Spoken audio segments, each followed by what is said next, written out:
guest today is Rabbi Meir Soloveichik, the rabbi of the Congregation Sherith in New York and author of Providence and Power, 10 Portraits of Jewish Statesmanship. Solly, you come from a great and ancient dynasty of rabbis, and you were educated at Yeshiva College in New York. Who taught you history? Well, of course, some of the figures about which I write, the biblical figures, are ones that are part of the essential aspect of Jewish life. For us, these figures are living. You were kind enough to mention my family. There's a famous story told about my great uncle, Rabbi Joseph Soloveichik, one of the most prominent rabbis in America. And they came over to him and asked him his thoughts on the 800th anniversary of the passing of Maimonides. And his immediate response was, "This is the first time I'm hearing that Maimonides is not alive." Because for us, these figures truly do live. As I note in the book, the traditional Jewish saying about King David is in Hebrew, David Melech Yisrael Chai V'Kayam. King David lives and endures. And so for the more ancient figures, the scriptural figures about whom I write, these are figures that with whose stories we grow up. We read these stories in the Bible, we study them, we discuss them, we debate them. And of course, I've been doing that for decades. It's just part of what it means to be a traditional Jew. When it comes to the question of modern statesmanship, however, there I think this began as a teenager. And the seminal influence, now that you ask it, was really my grandmother. My grandmother, who was actually a high school teacher of Tanakh, of Hebrew scripture, but was also a very dedicated Zionist and spoke often about it. And in her home, the home of my grandmother and my grandfather, I found several different books about the history of modern Israel. And I began to read them, and especially the memoir of Menachem Begin, The Revolt, the figure with whom I conclude the book, which is a book that really changed my life and inspired me to think about the nature of leadership. And that took me, I think, into an obsession with reading more even than history, biography of great leaders, which is, of course, why I so enjoyed reading your masterful biographies. And I think that's how we first met. And my doctoral work is not in history, it's in theology, it's in religion. I did my doctorate in Princeton on Jewish theology, on modern Jewish and Christian thought, really, or philosophy of religion. And it was working for the Tikva Fund that I began to think about what would it mean to combine these disciplines, to study as a theologian the craft of statesmanship. In Yeshiva University, I taught courses bridging political thought and religious thought, courses like Biblical Ideas and American Democracy, where we read American texts about government side by side with traditional Jewish texts about government. But I began to think about what would it mean to actually describe and diagram from a theological perspective, from a biblical perspective, the task of statesmanship. And that was the birth of this book. Yes, Providence and Power, 10 Portraits in Jewish Statesmanship. You ask about the nature of statecraft in this book. And of course, one question that you yourself pose, and which is a key one, is how is Jewish statesmanship different from any other kind of statesmanship? And you have 5 threads, you call them, but essentially 5 answers to this question. And I wonder if we could go through them one by one. You mentioned King David earlier, and the first of the threads is the balance between majesty and humility. You also obviously talk about Esther and another great Jewish queen whose name I'm going to destroy in this. Yes. Thank you, Shlom Sion. Thank you. Tell us about this interesting sense of the way in which she partnered with rabbinic leadership, but David was quite assertive and even aggressive, and Esther had her own ways of following statesmanship. Talk to us a bit about that first thread. So when we speak about what I call the balance of humility and majesty, this is actually inspired, Andrew, by something you once said to me. This is when I had the privilege of hosting you in my synagogue in a conversation about your Churchill biography. And Churchill is, of course, the greatest statesman of the 20th century and a hero of mine. But I don't think anyone would call him humble. I don't think you call him humble. No, absolutely not. No, I don't think that ever comes up. And I think I asked you in this conversation whether one could name a single great European statesman that manifested humility. And I don't know that we came up with one in that discussion. And the question, of course, is what does it mean for a great statesman to make humility manifest? And the answer that I give is that a truly great statesman from a biblical perspective must embody the initiative and the brilliance, or to use the phrase from Isaiah Berlin's famous essay, the political judgment that reflects statesmanship as more of an art than a science, the singular brilliance with which the statesman is blessed. And yet at the same time, the biblical statesman, or the statesman operating from a biblical perspective, is supposed to feel that he or she is operating within a larger providential plan that is beyond his or her full understanding, that at the same time there are more things in heaven and earth than are dreamt of in one's philosophy. And with David, of course, what we find is, and this is true about Esther as well, what we find are examples of political figures that act with cunning and exemplify statesmanship as an art, but also feel that at the same time they are operating within a larger plan that they cannot fully comprehend.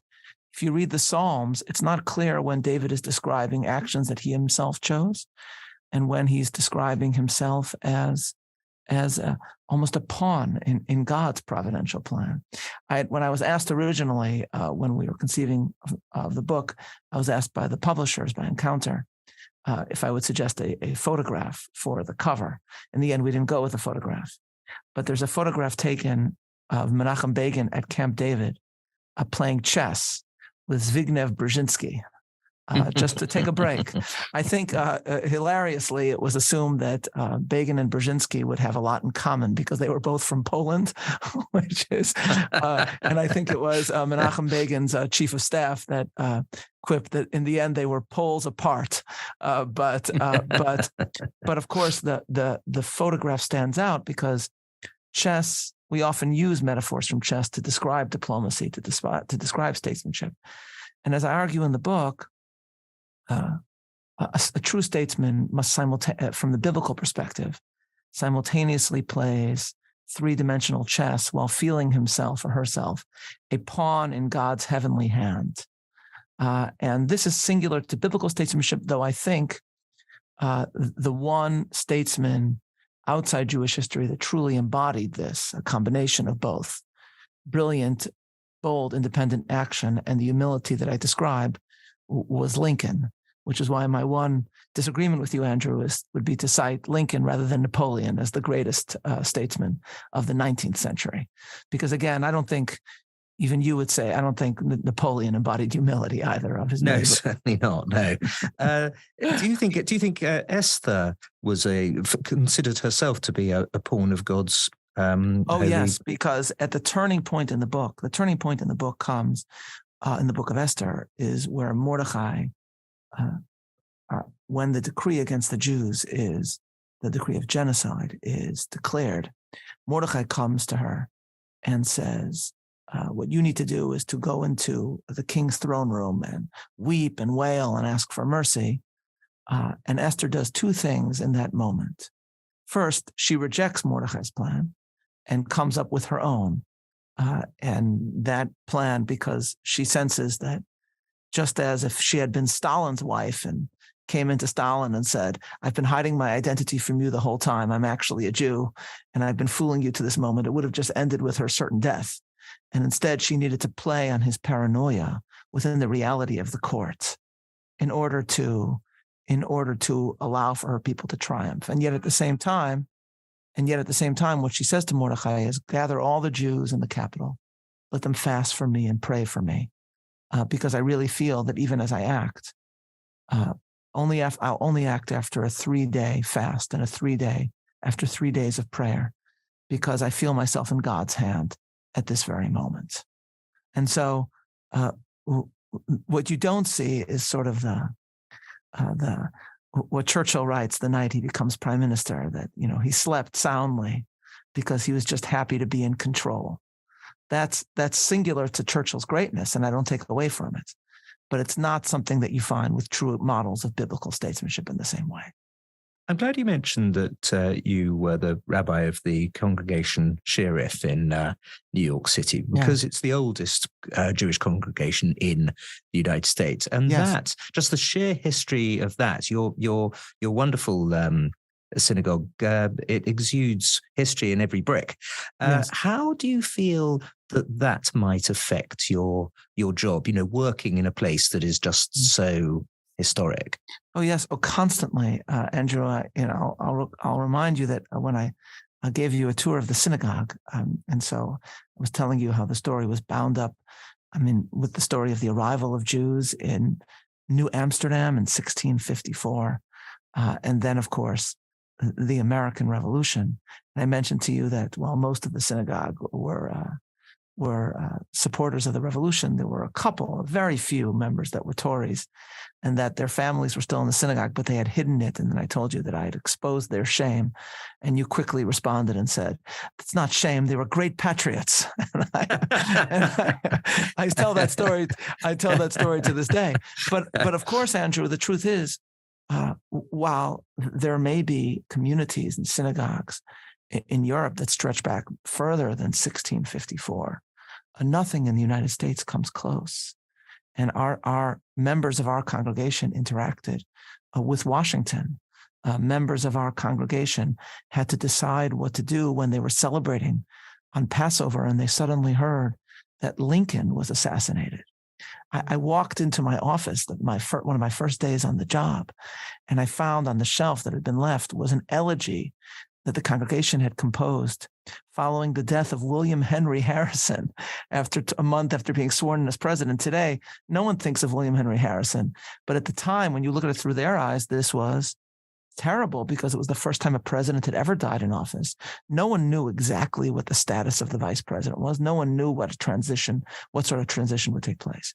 And so the entire history of American Judaism, as seen through my synagogue, is the story of American history itself.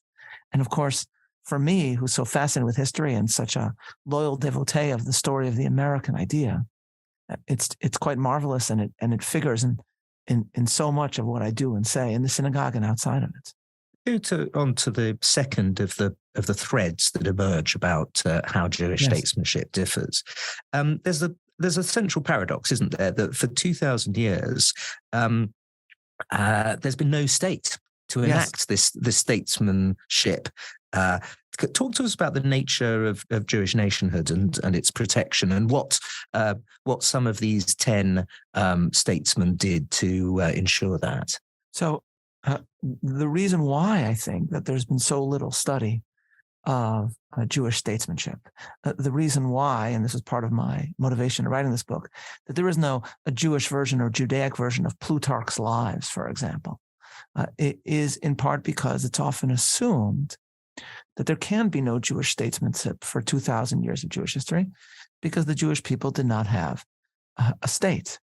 But of course, a genuine statesmanship can involve, on the one hand, utilizing the levers of power or military might, but statesmanship can also involve representing one's people, even if one does not have the force of military threat, by engaging the courts of other nations and acting with a deep knowledge of those other nations' self-interest while seeking the well-being of one's own people.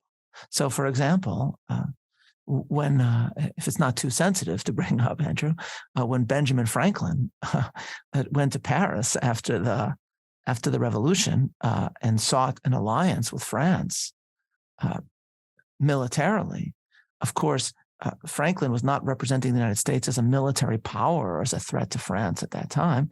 He was representing a nation that, of course, Britain didn't at the time recognize as an independent nation at all. And yet what he was seeking to do was to act with a deep knowledge of France's understanding of its self-interest, to bring it into the war and thereby to benefit of the nascent nation that was the United States. And no one would say that because Franklin was not acting from a position of power toward France, that what Franklin was engaging in was not statesmanship. It was statesmanship at the highest level. Without it, I mean, that's for you to say, but I don't know if there would have been a Yorktown without the Franklin statesmanship in Paris. And don't break my heart. Yeah, don't break my heart. Yeah, but in a similar sense, we can find statesmanship such as this when, to give one example from one of my chapters, Menashe ben Israel, a rabbi from the Portuguese community in Amsterdam, who had been writing Judaic books in Latin or Spanish, and had been corresponding in these languages with figures throughout the world, and had already become well known as a public figure outside his Jewish community, suddenly seizes the moment when Cromwell is leading England with a deep understanding of the theology at the heart of Cromwell's worldview, and travels to England and petitions Cromwell to allow the Jews back to England in 1656, after they'd been expelled since 1290. This is statesmanship at the highest level, of course. Just because he doesn't represent the state doesn't take away from the fact that he's representing a people that still considered itself a people. Indeed, it was his community that excommunicated Spinoza for, in part, among other things, having the audacity to assert that Jewish peoplehood had ended after the expulsion from Jerusalem. And so, in the faith that the Jewish people were still a nation, he came to Cromwell, and operating from a deep understanding of Cromwell's own motivations, sought for the Jewish people to be allowed back into England. And I think that you can draw a line from the origins of that community to the Balfour Declaration hundreds of years later. Sorry, can we go 150 years before that also with, sure, of course, with Isaac Abravanel? Isaac Abravanel, yes. And tell us about how he did try to do much the same thing with Ferdinand and Isabella. Yes, of course. Abravanel is, I think, an inspiration to Menashe ben Israel. It's no coincidence that some of the great examples of these forms of statesmanship have come from within the Sephardic community, from Spanish Jewry. And of course, by the time Menashe ben Israel was acting, Abravanel was, or Abravanel, as he's also known, was a legend. The tragedy of Abravanel's story is that whereas Menashe ben Israel succeeded, though he didn't fully understand that he had succeeded, Abravanel failed. Abravanel is almost the mirror image of many of these other stories, because if you read his memoirs which he gives us within his commentary on Scripture, this was a man who had acted, who had worked within two very different courts, both Portugal and Spain, who had served the Duke of Braganza in Spain and then had to flee from the new king that had opposed the nobility for whom he worked. Then ended up in Spain, only to enter the court of Ferdinand and Isabella. And when the declaration of expulsion came down, he believed that if he had been expelled from Portugal to end up in Spain, it must surely be because God had set him up to be a second Esther, that Providence had placed him in this position of power and influence to save his people. And so, of course, in the end, the tragedy is that he did not succeed. And yet, when given the choice of remaining in Spain and converting or going to exile with his people, he chose to leave. And that, in turn, inspired his people to remain a people, so that successors such as Menashe could ultimately emerge with success.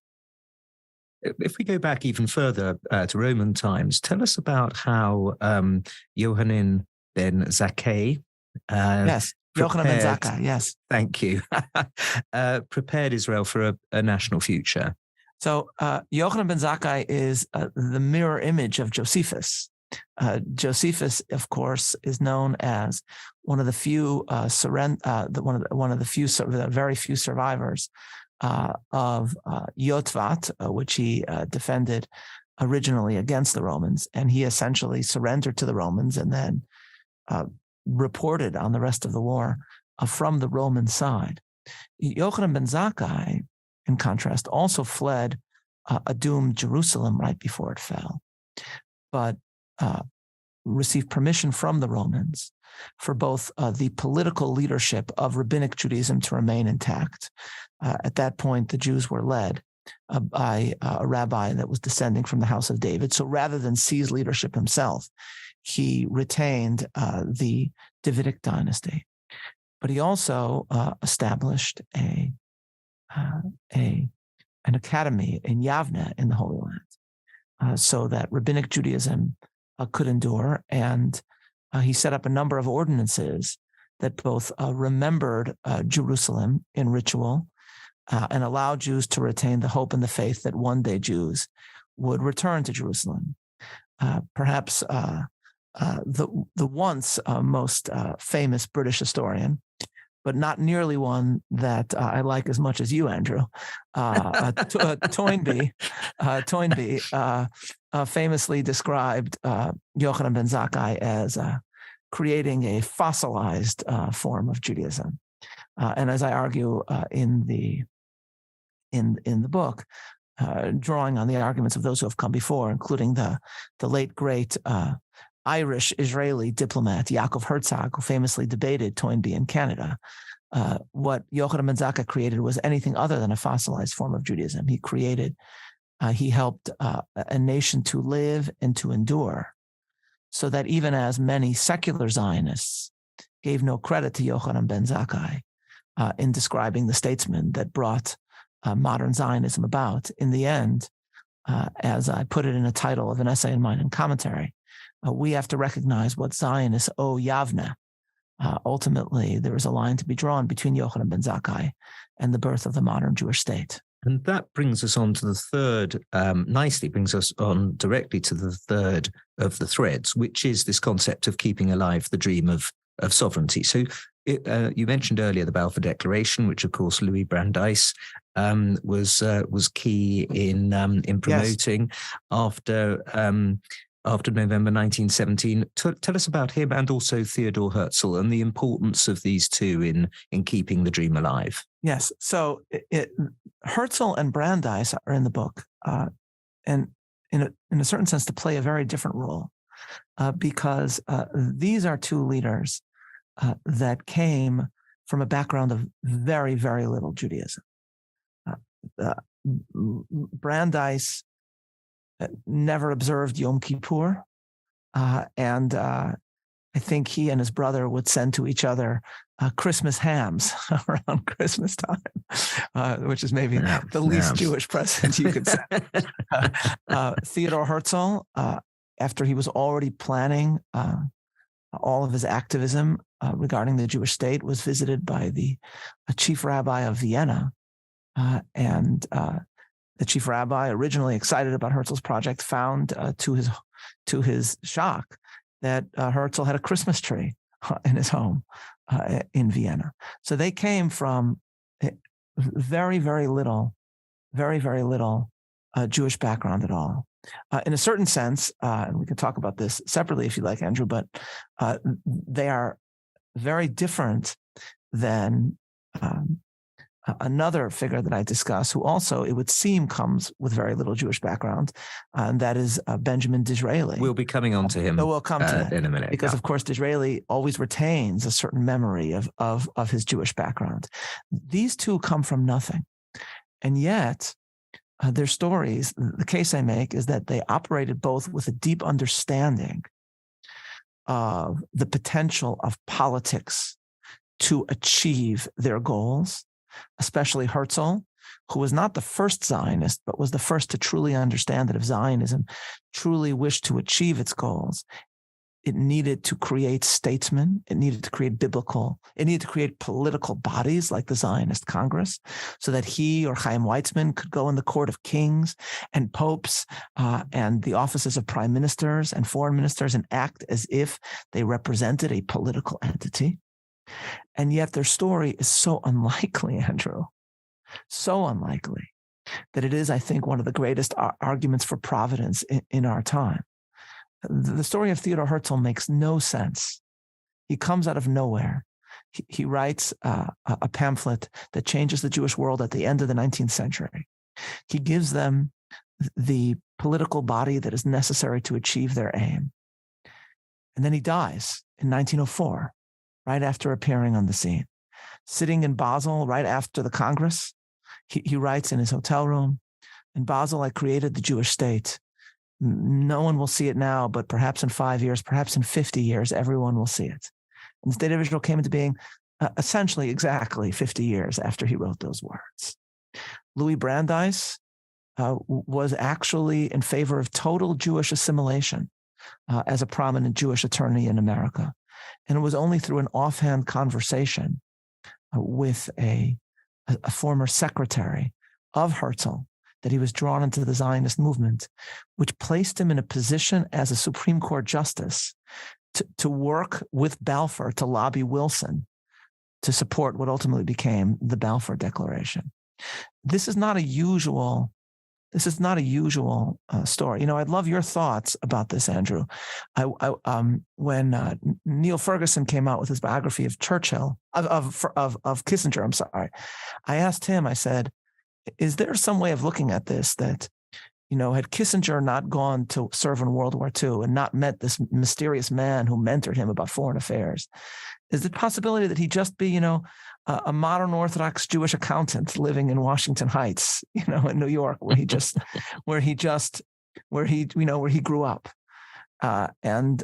What Ferguson said to me is that when you write sweeping history, you tend to write history as if it's one event leads to the other. When you write biography of an individual, you realize the seeming contingency in almost every event that had this not happened, their whole lives might be different, then the world might have been different. I wonder what you think about that. Well, and also, of course, it's not just those two. It's also the connection between Chaim Weizmann and Balfour, and the way in which the First World War was going at that time, things that were happening in 5 different countries, essentially, all coming together to this extraordinary point of history, which so much contingency. Shakespeare says in Troilus and Cressida, "Untune one string and hark what discord follows." Yes. And with the Balfour Declaration, any one string, if it was untuned, could have let the whole thing exactly. collapse. And Herbert Samuel's wife was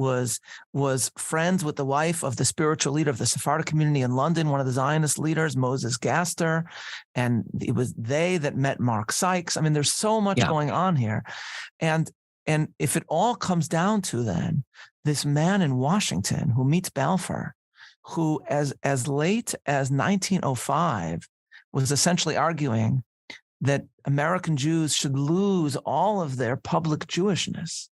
And suddenly by 1915 is lobbying on behalf of a future Jewish state.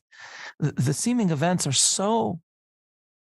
are so seemingly unlikely that, at least for me as a rabbi, they make the greatest case for the union of providence and power.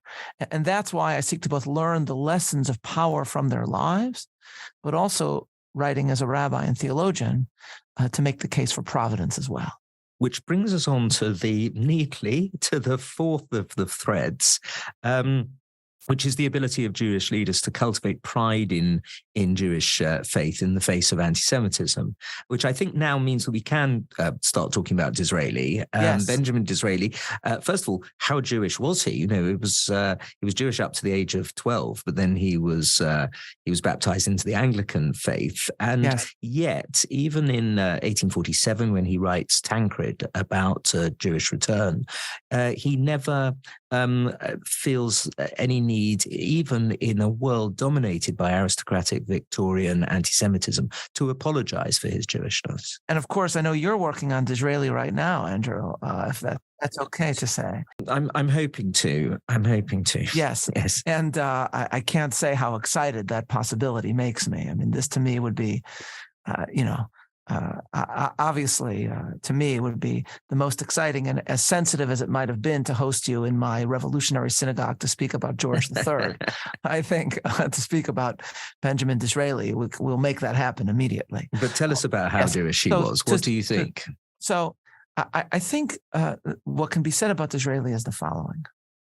The most striking aspect of Disraeli's life, I think the most striking aspect of his life, and yet not focused on to a great extent in the histories of Disraeli or the biographies that have been written to this point, is the way in which Disraeli put his Jewishness and his Jewish descent at the heart of his public persona. So you cite, Andrew, in your Churchill biography, the fascinating line that Churchill puts in that strange an entrancing letter that he writes about the dream he has about a conversation with his father. And Churchill describes his father saying to him, as Churchill describes what has transpired. And in the dream that Churchill describes, Churchill's father says, "Oh, Disraeli predicted all this." And then in the dream, he says to Churchill, "Dizzy saw all this, that old Jew, he saw the future."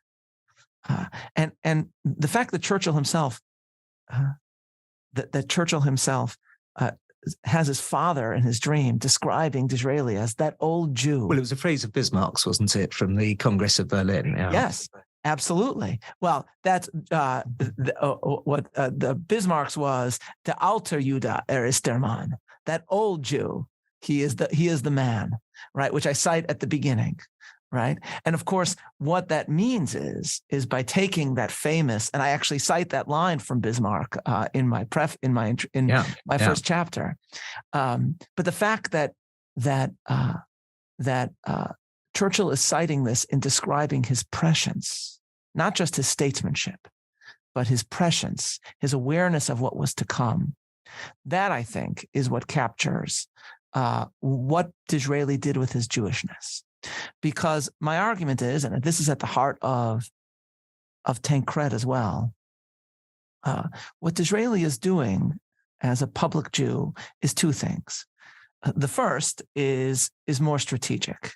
I cite Andrew Kirsch's wonderful little book about Disraeli, and what he says is that Disraeli takes what could be his greatest political liability, his Jewishness, and makes it the heart of his political mystique.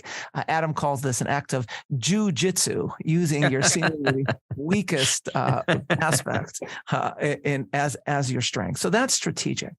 But of course, I would not think that it would be strategic when you're still a politician on the make to write a novel like Tancred about how important the Jews are to the world.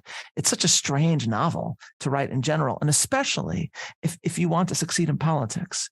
And what Disraeli essentially argues in this novel, much as he famously argued during the debate about allowing Jews into parliament, is that the Christian West owes its moral tradition to the Torah. To Sinai. That's the argument he makes in Tancred.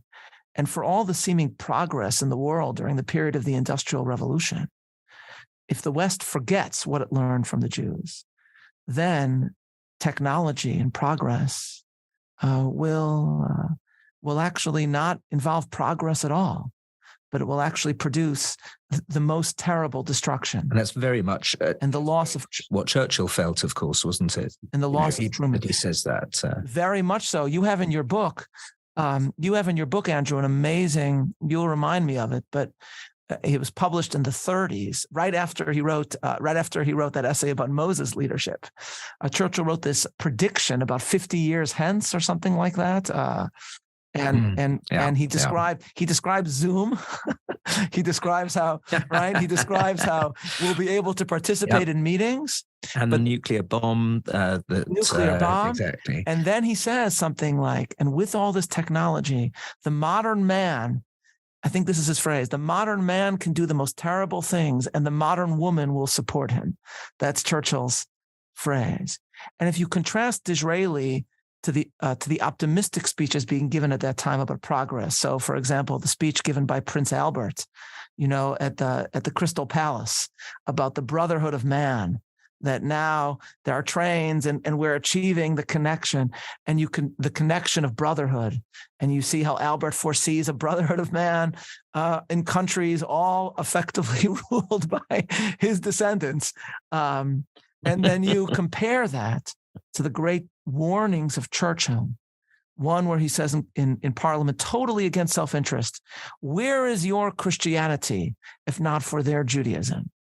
And then the depiction in Tancred of the son of a duke standing on Mount Sinai, hearing a vision that he has to go back and tell the West that only with Sinai can the West truly progress. That's pretty Jewish. And so, it certainly is. No, he's much more than an honorary, isn't he? And so there's so much that we can still wonder at. Did Disraeli deliberately, as some suggest, marry an older woman who was not Jewish but also beyond childbearing age, so he would not have to face the possibility of raising non-Jewish children with the Disraeli name? Did he really mean it when he supposedly described himself as the blank page between Jewish and Christian scripture in the Bible? All these will remain a bit of a mystery. No, they won't, because it's all going to be explained in my book. Oh, excellent. So you're not to worry about any of that. Well, you heard it here first, and I can't wait for it to be explained in Congregation Share with Israel. But about the Jewishness of Disraeli and the way he used his Jewishness in his public political persona, about that, with the exception in the 19th century of Moses Montefiore, it's hard to think of someone in the English-speaking world. George Eliot writes Romola, doesn't she? Which is one book that's a bit like Tancred in a way, wouldn't you say? Which book? I'm sorry, I didn't hear. I'm sorry. George Eliot. Yes, George Eliot, of course, but was not writing from a perspective of statesmanship. Absolutely. No. And without Tancred, I don't know, would there have been a Daniel Deronda without a Tancred? That's an interesting question in its own right. Can we move on now to the fifth and last of the threads, which is about connecting the Jewish past to its present and future, the work done by David Ben-Gurion, obviously in his politics, but also in his lectures and with his correspondence, and by Menachem Begin with his concept of David's city and the Israeli people being like the Maccabees, and the Israeli people in the 20th century being like the Maccabees. So what? How important is this concept of connection to the past, which is really the central feature? So this is central, and this goes back to what I mentioned to you about, for Jews, biblical figures are not dead. My great uncle Rabbi Meir Soloveichik described the Jewish approach to time as embodying what he called a unitive time consciousness. Tonight, Andrew, as we're recording this, I am going to go to synagogue, and we're going to turn out the lights and mourn. Tonight is the 9th of Av, Tisha B'Av. And I'm going to mourn the destruction of the temple in Jerusalem that occurred at the hands of Rome in 70 CE, and many hundreds of years before that at the hands of Nebuchadnezzar. Wow. What other people mourns events that occurred 2,000 years ago and more than 2,000 years ago? And yet, Andrew, and you can go online and find this, when Menachem Begin, elected as prime minister, came to meet with President Carter, he went in the evening of that very same, he came in the summer, he met at the White House with Carter. And then he came to New York.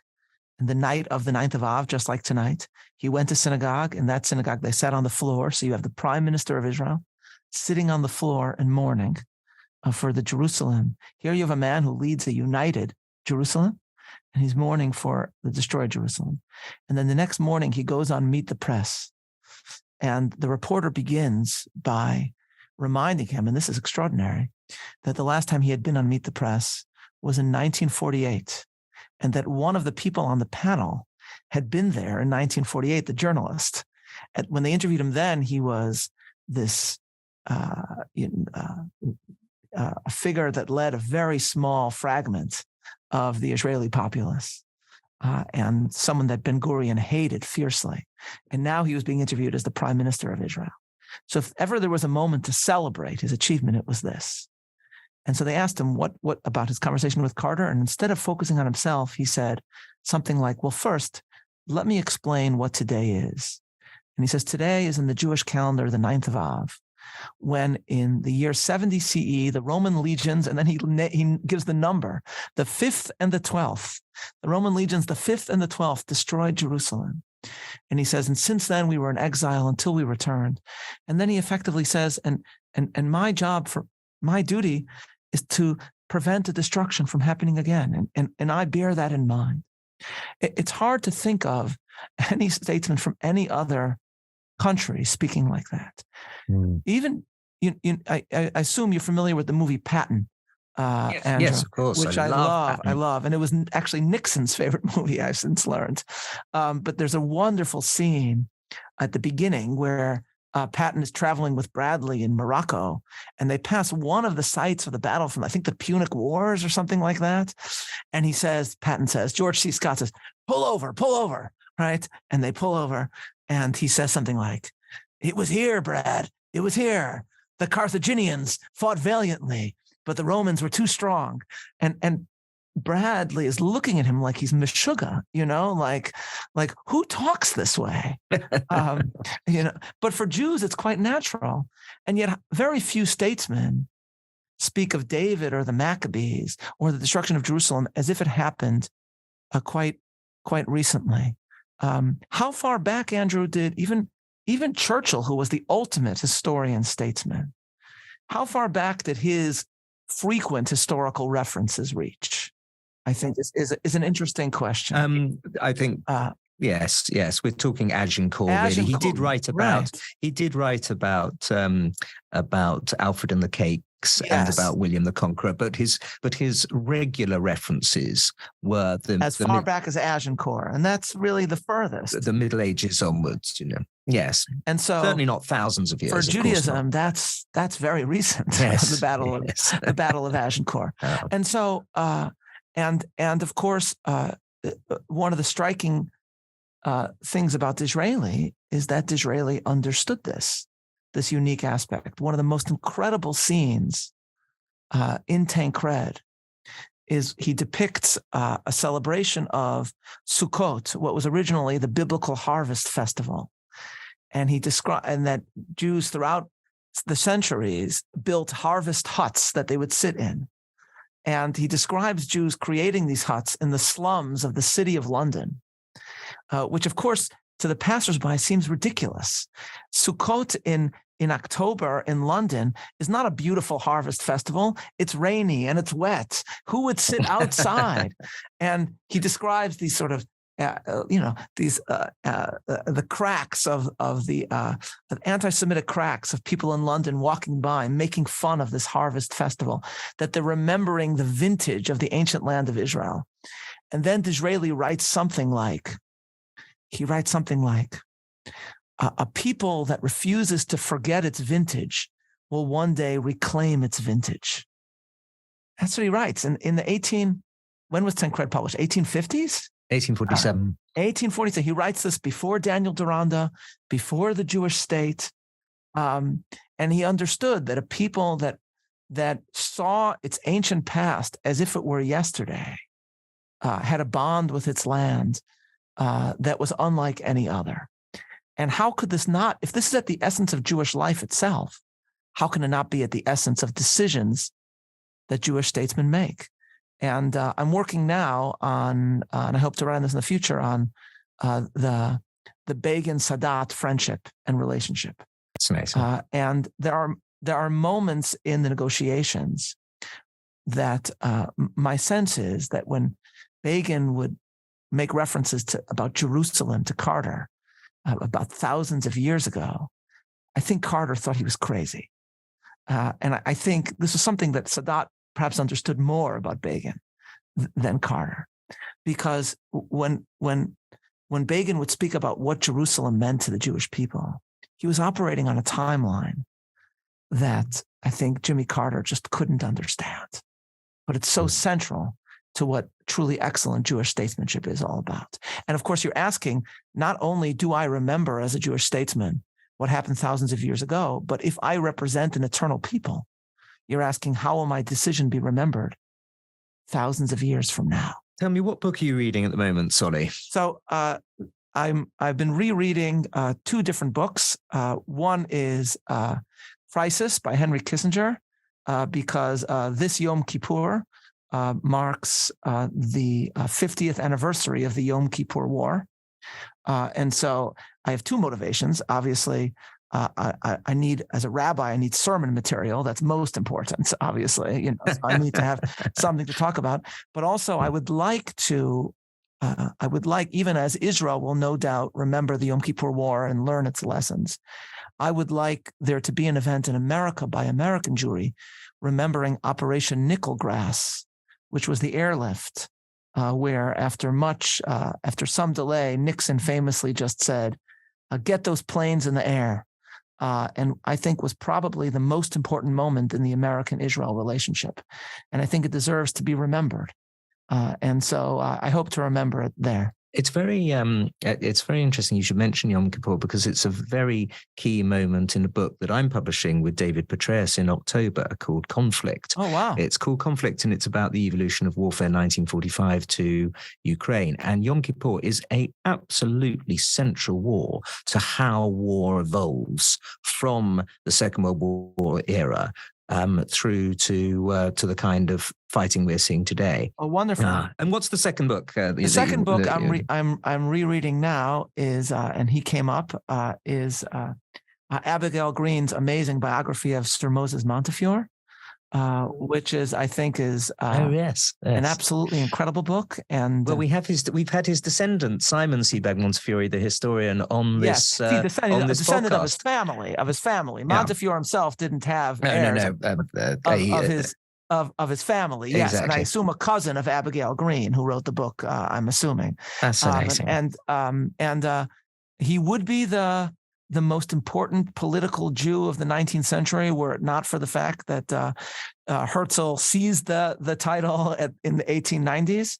But I'm coming to think that he may have been the most impressive public Jew of the 19th century, though Herzl in the end will end up being more influential. Yes. But for a man who combined and was himself a true proto-Zionist, or a father of the Zionist movement, that Herzl then went down to bring into true existence. And a man, I hope it's okay for me to mention, Andrew, since I assume you've gone through this procedure now, but a man who petitioned the Duke of Norfolk to put Jerusalem into his coat of arms, which was then, and so I don't know, and so I will take this opportunity to wish you a congratulations on your ennoblement.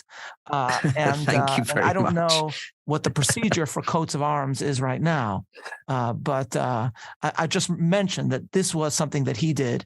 And when he was knighted, and when Queen Victoria said the words, "Arise, Sir Moses," he was very proud to have both the British symbol of his coat of arms flying, but with the Hebrew words "Jerusalem" flying. That's magnificent. Within the coat of arms as well. My coat of arms has got a quote from Churchill in Latin as the motto. Oh, wonderful. Now, what about your counterfactual, your favorite what if? Okay. What's the one that amuses you? I'm very excited about this when you told me in advance that we would have a counterfactual. Yeah, I warned you about this one. Because, yes, and I wanted to really do justice to my friendship with you Andrew. And so I wanted it to be a truly complex historical counterfactual. I didn't want it to be just like, what if Churchill hadn't survived being hit on Fifth Avenue, or what if the Archbishop had survived, and of the Archduke. The Archduke, I'm sorry, the Archbishop. Yes, The Archbishop. The Archduke, sorry, my apologies. So I've come up with one that I think is unites Jewish and British history, and is sufficiently complex, and I'd love your thoughts on it. So here we go. So during World War I, the British Prime Minister originally was Herbert Asquith, and his protege in the cabinet was Edwin Montagu, who was from a very prominent and actually a Zionist supporting family, but he was a staunch anti-Zionist. And hated Zionism in all of its forms. Whereas in the cabinet originally, the chief proponent of Zionism was his first cousin, Herbert Samuel, who was also originally in the cabinet. Now, both Herbert Asquith and Montagu were obsessed with a woman by the name of Venetia Stanley. But of course, Herbert Asquith was married. So, couldn't afford. And I think 35 years older as well. The whole story is very creepy, but that's not part of the counterfactual right now. Edwin Montagu, after much persistence and pressuring, finally got Venetia Stanley to agree to marry him. And this, by all accounts, led in part to the emotional breakdown of Asquith, which has been cited by historians as a part of his political downfall and the rise of Lord George and Balfour, who were, of course, tremendous proponents of the Jewish future in the Holy Land. And, of course, the chief anti-Zionist had not only lost that his great mentor politically was no longer prime minister, but of course there's a great rift between the two of them because of what he had done in marrying Venetia Stanley. This is what has been described rightly in some articles as the love triangle that was linked to the Balfour Declaration. And so my counterfactual is, if Venetia Stanley had not accepted the proposal of Edwin Montagu, would there be a Jewish state today? Actually, it gets a bit weirder and darker, not darker necessarily, but weirder. Except one obviously has to factor in the fact that these Edwardians had very different social mores, which was that that's when an understatement. You can say that again. When he heard about Venetia Stanley getting married to Edwina Montagu, the person who consoled Herbert Asquith was his wife, Margot, who hugged him as he cried on the sofa. And she consoled her husband about the loss of her husband's mistress. So it's in England, as we say, it's not like the home life of our own dear Queen. Indeed. And as Edwin Montagu then was given, I think, I don't know, was he something linked to India? I think was his. Yes, he became secretary for India and was packed off there. And he wrote in his diary, as he heard of the Balfour Declaration, he basically felt personally wounded by the Balfour Declaration. And and it certainly would never have happened on his watch. So yes, and he writes that the British government has brought. This gets back to part of our discussion. And he wrote in his diary, the British government has brought into being a people that does not exist. Yeah. That was his lines. What a monstrous thing for a Jew to write. So I gave it a lot of thought. I hope you approve of my counterfactual. Yes, I do very much. I'm quite proud of it. I'm quite proud. I must admit, I've edited a book of counterfactuals years ago, and that's certainly one that I've never heard of before. Yes. There we go. That's a great tribute. Thank you. You've made my day. Thank you. Solly, thank you so much for coming on Secrets of Statecraft. I've really enjoyed it. Thank you. It's such an honor to engage in this discussion with you. Thank you so much, Andrew. Thank you, Solly. Please tune in to the next episode of Secrets of Statecraft, when my guest will be Robert O'Brien, former National Security Advisor under Donald Trump.